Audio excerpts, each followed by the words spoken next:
ఈ సుబ్రహ్మణ్యేశ్వర స్వామి వారు జన్మించినటువంటి ఈ కథని ఎవరు వింటున్నారో వాళ్ళకి సామాన్యమైనటువంటి ఫలస్థుతి కాదు. ఇది విన్న వాళ్ళకి ఆయుష్మాన్ పుత్రపౌత్రశ్చ స్కంద సాలోక్యతాం వ్రజేత్ అన్నారు. భక్తిశ్చయ కార్తికేయో కాకుచ్చ భువిమానవ.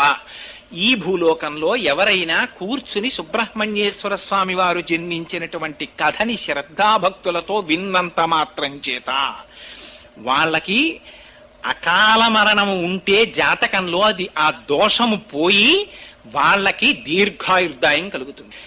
గర్భిణీ స్త్రీలు వింటే దీర్ఘాయుష్మంతుడు, వీర్యవంతుడు, తేజోవంతుడైన కుమారుడు జన్మిస్తాడు. సరికదా వంశం నిలబడుతుంది. నిలబడి ఇంతకు ముందు పుత్ర సంతానము ఉండకూడదని జాతకంలో ఉంటే సుబ్రహ్మణ్యేశ్వర స్వామి వారి యొక్క జననమును వింటే వాళ్ళకి కొడుకులు పుడతారు.